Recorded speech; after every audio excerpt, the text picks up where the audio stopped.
আসসালামু আলাইকুম সুপ্রিয় দর্শক শ্রোতাবৃন্দ, বরাবরের মতো আপনাদের সাথে আছি আমি মুহাম্মদ মোহসিন রুবেল। আজকে আমরা হাজির হয়েছি হযরত মুহাম্মদ সাল্লাল্লাহু আলাইহি ওয়াসাল্লাম এর মক্কার জীবন 17 পর্ব নিয়ে। এবারের পর্বে থাকছে শিক্ষণীয় বিষয়সমূহ: দুটি দাওয়াত, দুটি আনুগত্যের প্রতি, জনগণের প্রতিক্রিয়া এবং সমাজনেতাদের প্রতিক্রিয়া। দেরি না করে চলুন আমরা মূল ভিডিওতে ফিরে যাই। শিক্ষণীয় বিষয়সমূহ: 1. নিকটাত্মীয়গণ হল মানুষের প্রধান আশ্রয়স্থল। যে কোনো সংস্কার আন্দোলনে তাই তাদের অংশগ্রহণ ও সহযোগিতা সর্বাগ্রে প্রয়োজন হয়। সেজন্যই রাসূল সাল্লাল্লাহু আলাইহি ওয়াসাল্লাম কে প্রথমে তাদের প্রতি দাওয়াত দেওয়ার নির্দেশ প্রদান করা হয়। 2.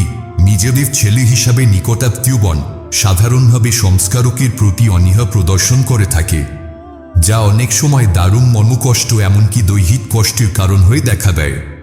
সে অবস্থায় যাতে রাসূল সাল্লাল্লাহু আলাইহি ওয়াসাল্লাম ভেঙে না পড়েন, সেজন্য আগেভাগে বিগত যুগের 7 জন নবীর কষ্টভোগের কাহিনী শোনানো হয় সূরা শুআরা নাজিল করার মাধ্যমে। এতে বোঝা যায় যে সংস্কারককে গভীর ধৈর্যশীল হতে হয়। 3. প্রকাশ্য দাওয়াতের ফলে নিকটাত্মীয়গণের সকলে না এলেও তাদের মধ্যে কেউ ঘোর সমর্থক হবেন, আবার কেউ ঘোর বিরোধী হবেন, এটাই স্বাভাবিক। আবু তালিব ও আবু লাহাব দুই ভাইয়ের বিমুখী অবস্থান তার বাস্তব প্রমাণ বহন করে। 2. দাওয়াত, দুটি আনুগত্যের প্রতি। মুহাম্মদ সাল্লাল্লাহু আলাইহি ওয়াসাল্লাম ও তার চাচা কুরাইশ নেতা আবু লাহাবের দুটি দাওয়াত ছিল দুটি আনুগত্যের প্রতি ও দুটি সার্বভৌমত্বের প্রতি দাওয়াত। দুটি ছিল সম্পূর্ণ পরস্পর বিরোধী দাওয়াত। একটিতে ছিল আল্লাহর সার্বভৌমত্বের অধীনে সকল মানুষের অধিকার সমান, অন্যটিতে ছিল মানুষের সার্বভৌমত্বের অধীনে মানুষ মানুষের গোলাম। নিম্নের হাদিস দুটি তার জলজান্ত প্রমাণ। মুহাম্মদ ইবনুল মুনকাদির বলেন, তিনি রাবিয়া বিন এবাদ আদ-দুয়ালিকে বলতে শুনেছেন, তিনি বলেন, আমি রাসূলুল্লাহ সাল্লাল্লাহু আলাইহি ওয়াসাল্লাম কে মদিনায় হিজরতের পূর্বে মিনাতে লোকদের তাঁবু সমূহে গিয়ে বলতে শুনেছি, হে লোক সকল, আল্লাহ তোমাদেরকে নির্দেশ দিয়েছেন যে তোমরা তার ইবাদত করো এবং তার সাথে কোন কিছুকে শরীক করো না। রাবি বলেন, এ সময় তার পিছনে আর একজন ব্যক্তিকে বলতে শুনলাম, হে লোক সকল, নিশ্চয়ই এই ব্যক্তি তোমাদেরকে নির্দেশ দিচ্ছেন যাতে তোমরা তোমাদের বাপ দাদার ধর্ম পরিত্যাগ করো। রাবি বলেন, আমি লোকদের জিজ্ঞেস করলাম, এ ব্যক্তিটিকে? তারা বলল, আবু লাহাব, হাকেম হাবিজ, আটফ্রিস, হাবিব সহিহ। একই রাবি কর্তৃক অন্য বর্ণনায় এসেছে, জাহেলি যুগে আমি রাসূল সাল্লাল্লাহু আলাইহি ওয়াসাল্লামকে জুই মাজাজ বাজারে লোকদের উদ্দেশ্যে বারবার বলতে শুনেছি, তোমরা বলো লা ইলাহা ইল্লাল্লাহ, আল্লাহ ব্যতীত কোন উপাস্য নেই, তাহলে তোমরা সফলকাম হবে। তার পিছে পিছে আর একজন চোখতেরা দুই ঝুটি চুইওয়ালা উজ্জ্বল গৌরবর্ণের ব্যক্তি বলছেন, লোকটি ধর্মত্যাগী ও মিথ্যাবাদী। আমি লোকদের জিজ্ঞেস করলাম, এই ব্যক্তিটিকে?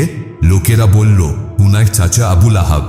তারিক আল মাহারিবি বলেন, আমি জাহেলি যুগে জুল মাজাজ বাজারে লাল জুব্বা পরিহিত অবস্থায় রাসূল সাল্লাল্লাহু আলাইহি ওয়াসাল্লাম কে দাওয়াত দিতে শুনেছি যে, হে জনগণ, তোমরা বলো লা ইলাহা ইল্লাল্লাহ, আল্লাহ ব্যতীত কোন উপাস্য নেই, তাহলে তোমরা সফলকাম হবে। তার পিছে পিছে একজন লোককে তার পায়ে পাথর ছুঁড়ে মারতে দেখলাম, যা তার দুই গোড়ালি ও গোড়ালির উপরাংশ রক্তাক্ত করে দিচ্ছে।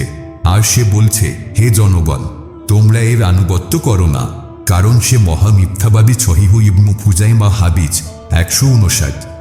ভাতিজা ও চাচাল বিমুখী দাওয়াত, বিমুখী সার্বভৌমত্বের ও বিমুখী আনুগত্যের প্রতি দাওয়াত, যা সদা সাংঘর্ষিক। কিয়ামত পর্যন্ত সত্য ও মিথ্যার এই দ্বন্দ্ব চলবে। জান্নাত পিয়াসী মানুষ সর্বদা সত্যের উপাসী হবে ও পরকালে জান্নাত লাভে ধন্য হবে। আর প্রকৃত প্রস্তাবে তালাই হল ইহকালে ও পরকালে সফলকাম। বর্তমান যুগে মুসলমানদের মধ্যে কুরাইশদের ন্যায় তাওহীদের দাবি আছে, কিন্তু বাস্তবে নেই, যাকে তাওহীদের রুবুবিয়াত বলা হয়, অর্থাৎ রব হিসাবে আল্লাহকে স্বীকার করা। পক্ষান্তরে রাসূল সাল্লাল্লাহু আলাইহি ওয়াসাল্লাম এর দাওয়াত ছিল জীবনের সর্বক্ষেত্রে আল্লাহর আনুগত্য করা, যাকে তাওহীদে ইবাদাত বা উলুহিয়াত বলা হয়। আল্লাহ বলেন, আমি জিন ও ইনসানকে সৃষ্টি করেছি কেবলমাত্র আমার ইবাদত করার জন্য। জারিয়াত 51-56। কুরাইশদের মধ্যে আল্লাহর স্বীকৃতি ছিল, কিন্তু আল্লাহর ইবাদত ছিল না এবং তাদের সার্বিক জীবনে আল্লাহর আনুগত্য ছিল না। এই যুগে যুগের মুসলমানদের মধ্যেও একই অবস্থা, কিছু ব্যতিক্রম ছাড়া। অতএব জান্নাত পিয়াসী মুমিনগণ সাবধান। জনগণের প্রতিক্রিয়া। প্রথমে ছাফা পর্বতচূড়ায় আহ্বান মক্কা নগরী ও তার আশপাশ এলাকার আবাল বৃদ্ধ বনিতার মধ্যে এক নতুনের শিহরণ জাগিয়ে তুলেছিল। অতঃপর সর্বত্র প্রকাশ্য দাওয়াতের প্রতিক্রিয়ায় সকলের মুখে মুখে একই কথার অনুবৃত্তি হতে থাকে, কি শুনছি আজ আবদুল্লাহের পুত্রের মুখে। এই যে নির্যাতিত মানবতার প্রাণের কথা, এই যে মজলুমের হৃদয়ের ভাষা। যে কৃতদাস ভাবত এটাই তার নিয়তি, সে এখন নিজেকে স্বাধীন মানুষ ভাবতে লাগল। যে নারী ভাবত সবলের শয্যাসঙ্গিনী হওয়াই তার নিয়তি, সে এখন নিজেকে অধিকার সচেতন সাহসী নারী হিসাবে ভাবতে লাগল। যে গরিব ভাবত সুদফোর মহাজনের করাল গ্রাস হতে মুক্তির কোন পথ নেই, সে এখন মুক্তির দিশা পেল। সর্বত্র একটা জাগরণের ঢেউ, একটা নতুনের শিহরণ। এই যেন নিদ্রাভঙ্গের পূর্বে জাগৃতির অনুরণন।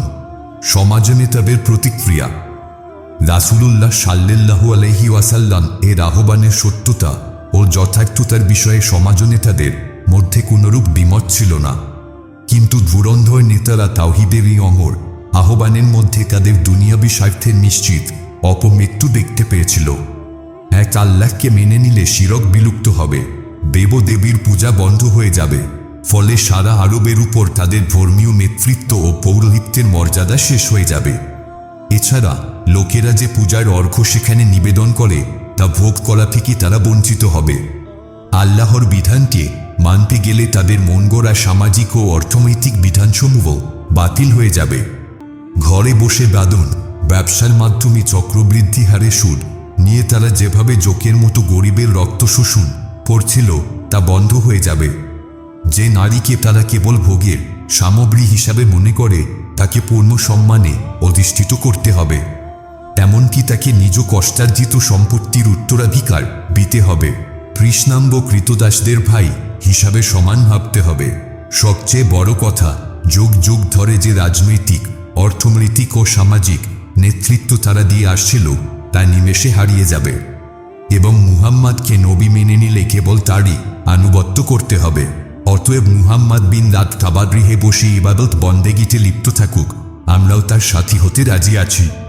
কিন্তু তাওহীদের সাম্য ও মৈত্রীর আহ্বান আমরা কোনো মতেই মানতে রাজি নই। এইভাবে প্রধানত সামাজিক ও অর্থনৈতিক স্বার্থের বিপরীত ধারণা করে তারা রাসূল সাল্লাল্লাহু আলাইহি ওয়াসাল্লাম এর বিরোধিতা করার সিদ্ধান্ত নেয়। আল্লাহ বলেন, তারা যেসব কথা বলে তা যে তোমাকে খুবই কষ্ট দেয় তা আমি জানি, তবে ওরা তোমাকে মিথ্যাবাদী বলে না, বরং জালেমরা আল্লাহর আয়াতসমূহকে অস্বীকার করে। আনাম 6:33। যুগে যুগে সকল নবী রাসূল ও তাদের সনিষ্ঠ অনুসারীদের একই অবস্থার সম্মুখীন হতে হয়েছে এবং হবে। সম্প্রদায়ের নেতাদের মন্দ প্রতিক্রিয়ার অন্যতম কারণ ছিল গোত্রীয় হিংসা এবং ভালোর প্রতিহিংসা। যেমন অন্যতম নেতা আখনাস বিন শারিকের প্রশ্নের উত্তরে আবু জাহল বলেছিলেন, বনু আবদে মানাফের সাথে আমাদের বংশ মর্যাদাগত ঝগড়া আছে। তারা বলবে, আমাদের বংশে একজন নবী আছেন যার নিকটে আসমান থেকে ওহী আসে, আমরা কিভাবে ওই মর্যাদায় পৌঁছব? অতএব আল্লাহর কসম, আমরা কখনোই তার উপর ঈমান আনব না বা তাকে সত্য বলে বিশ্বাস করব না। উল্লেখ্য যে রাসূলুল্লাহ সাল্লাল্লাহু আলাইহি ওয়াসাল্লাম ছিলেন আবদে মানাফের পুত্র হাশেমের বংশধর। পক্ষান্তরে আবু জাহেল ছিলেন বনু মাখজুম গোত্রের। বনু হাশেম গোত্রে নবীর আবির্ভাব হওয়ায় বনু মাখজুম গোত্র তাদের প্রতি হিংসাপরায়ণ ছিল, যদিও সকলে ছিলেন কুরাইশ বংশীয়। উর্দু কবি হালি এই সময়কার অবস্থা বর্ণনা করেন নিম্নোক্ত ভাষায়। 1. এটি বজ্রের ভবনী ছিল, না পথ প্রদর্শকের কণ্ঠ ছিল আরবের সমগ্র জমিন যা কাঁপিয়ে দিল। 2. নতুন এক বন্ধন সকলের অন্তরে লাগিয়ে দিল, এক আওয়াজে ঘুমন্ত জাতিকে জাগিয়ে দিল। 3. সত্যের এই আহ্বানে সর্বত্র হইচই পড়ে গেল, সত্যের নামে ময়দান ও পাহাড় সর্বত্র বঞ্জিত হল। মুসাদ্দাশে হালি উর্দু ষষ্ঠপদী 14 পৃষ্ঠা। এই ছিল আজকের ভিডিও, বিস্তারিত থাকছে 18 পর্বে। তাই চোখ রাখুন আমাদের চ্যানেলের পর্দায়। এরকম নিত্য নতুন ভিডিও পেতে চ্যানেলটি সাবস্ক্রাইব করুন। হযরত মুহাম্মদ সাল্লাল্লাহু আলাইহি ওয়াসাল্লামের মক্কার জীবন বাকি পর্ব যদি কেউ মিস করে থাকেন তাহলে আমাদের চ্যানেলে গিয়ে দেখে আসতে পারেন। সবাই ভালো থাকবেন। আল্লাহ হাফেজ।